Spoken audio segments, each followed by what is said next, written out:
ายดีทุกคนทักทายสวัสดีเพื่อนๆวันนี้เรามาลิ่นแคมป์คลองพี่น้องพาทุกคนมาชมพญานาคอยู่ที่แคมป์คลองแขวงสวรรณเขต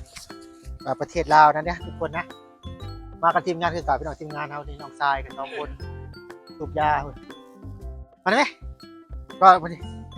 โอ้บรรยากาศพี่น้องไปเบิ่งน้ำคลองกันพี่น้องน้ำขึ้นร้ายบ่เมื่อก่อนเลยน้ำขึ้นที่ว่าร้ายพี่น้องแต่ว่ามันใช่แต่ว่าลงแหน่แล้วพี่น้องบรรยากาศว้าวแคมป์คลองฝั่งลาวมีพญานาคเลยพี่น้องนี่เนาะ FC ทางช่องปลามุ้ยสาวลาวอาจจะยังบ่ทันได้เคยเห็นร้านปานใดอาจจะเคยเห็นผ่านๆในช่องอื่นนะทุกคนเนาะแต่ว่า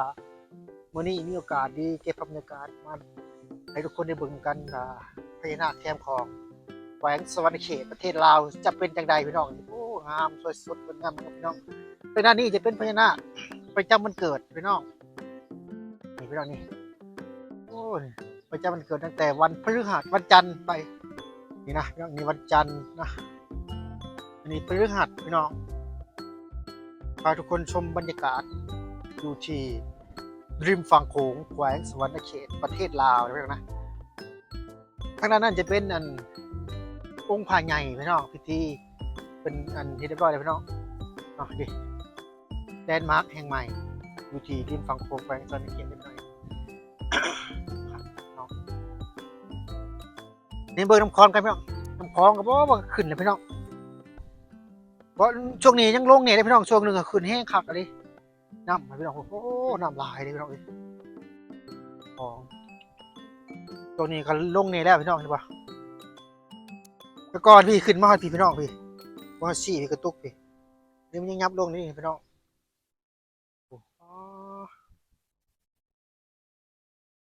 แต่ว่าทางฝั่งน่าจะเป็นฝั่งไทยพี่น้องอันนี้มุกดาหารนะฝั่งนั้นนะ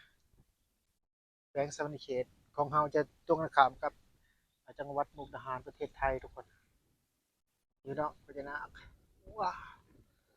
สวยสดงดงามมากเลยพี่น้องจ๋า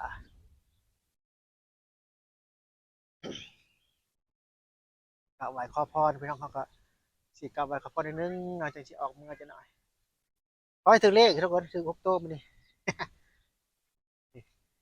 ว้าพญานาคพี่น้องพี่น้องชายทำมาคือเข้าขอพรพี่น้องเก็บภาพบรรยากาศทุกคนเบิ่งอันนี้จะเป็นพระที่เป็นมาเขียนคำขอพรเขียนชนีแหละพี่น้องแล้วก็ขอพรแล้วก็มาขอห้อยชนีไว้เราจะ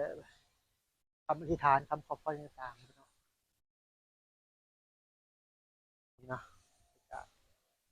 ทุกคนชมบรรยากาศริมฝั่งโขงวันนี้พี่น้ององค์พญานาคทุกคนมาทุกคนมาลูบกันนะลูบเอาบุญกันหรือเอาเฮงเอามานเอาโชคเอามานพญานาคคนนี้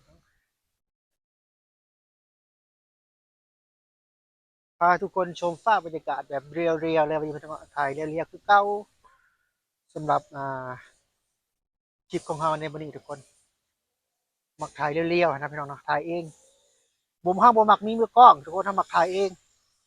จับเองแบบนี้ถ่ายเองเขาขักไม่ได้ตามใจเขาทุกคนนะ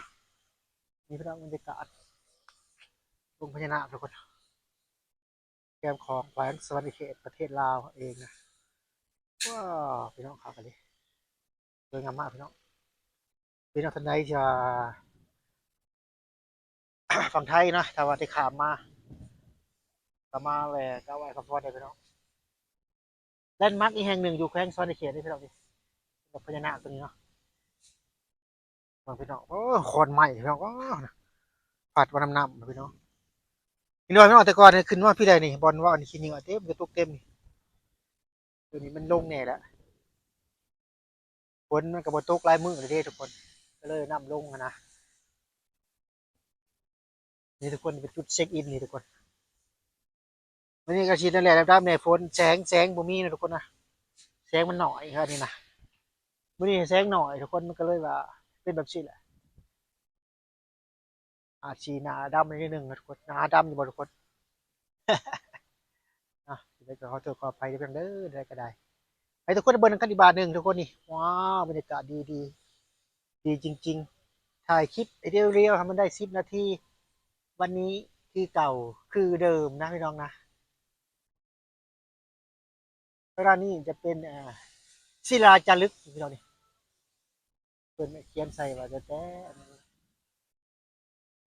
วันพฤหัสสินเพ็ง15ค่ำเดือน8วันที่14มิถุนายน2011นั่นจะเป็นวันนี้เรื่องก่อสร้างศิลาฤกษ์ที่ประวัติเป็นรูปภาพประวัติการก่อสร้าง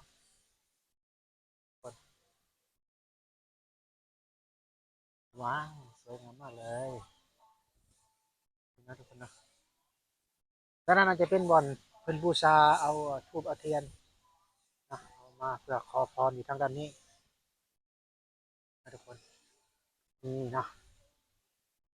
บรรยากาศวันนี้ทุกคนมีโอกาสดีได้ออกมาแขวงสวรรณเขตแล้วเขาก็พาทุกคนมาชมบรรยากาศอยู่ในบ่อนที่มีองค์พญานาคนะพี่นะเอานะเอานะโอ้ว้าวนี่ทุกคนนี่ก็สวยงามมากเลยนะพี่น้องนะใหญ่เลยพี่น้องโอ้ครับครับองค์ใหญ่โตมากเลยพี่น้องพามาเจาะอีกบันหนึ่งทุกคนเดี๋ยวสิเบิ่งอยู่หม่องอันนี่นะเป็นเขียนป้ายนะนี่ทุกคนมาลอดท้องพญานาคอีกบันหนึ่งนะลอดท้องไปทุกคนมาลอดท้องพญานาคอีกบันหนึ่งว้าวพี่น้องปองไปายนี่ทุกคนว้าวใหญ่โตมโหฬารมากเลยพี่น้องจ๋าว้าวนี่เนาะเดี๋ยวพี่น้องเบิ่งกัน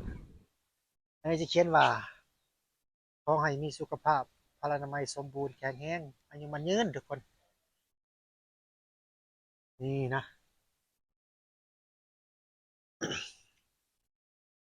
FC เฮาก็ยืนถ่ายพุ่น FC เฮาไปดี FC ไปดี FC เลย FC หลายเด้อเฮาพี่น้องเอ้ยคนดังอยู่แล้วนี่พี่น้องเฮาเกิดวันพฤหัสนี่วงนี้พี่น้องเนี่ยฮะพญานาคประจำวันเกิดแต่ละวันเกิดได้เลยนำมาบูชาอย่างนี้อ่าไปทุกคนมีเบิ่งบรรยากาศที่นี่คือวิธีแคมป์ของนำขึ้นหลายพี่น้องเอ้ยคักอะไเข้าวบ่ยากแล้วข้าวกินอะไรแล้วก็อิ่มเลยนี่เออบ่มานี่บ่ FC เฮานี่พี่น้องนี่สองทาง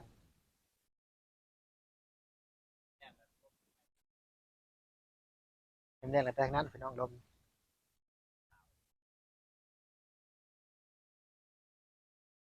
วันนี้มีโอกาสดีอีกมื้อหนึงนะทุกคนนะมาเลาะพญาอันเบิ่งชมพญานาคอยู่ที่ริมฝั่งของแขวงสะหนเขตนั่นเองพี่น้องจ้ะนะจ้ะไปกลับบ่กลับเนาะเห็นว่าพี่น้องจะมีพี่น้องพ่อแม่ประชาชนอยู่ที่แคมป์ของมาพากันมากลับมาคนตลอดได้ทุกคนสำหรับคลิปนี้ก็สิได้จบก่อนทุกคนขอบคุณทุกกำลังใจที่เข้ามาติดตามชมคลิปของเราตั้งแต่ต้นจนจบ FC FC เฮาก็สิกลับก่อนแล้วพี่น้อง FC เฮาสิพาทุกคนเบิ่งอีกวันหนึงก่อนนะพี่น้องนะ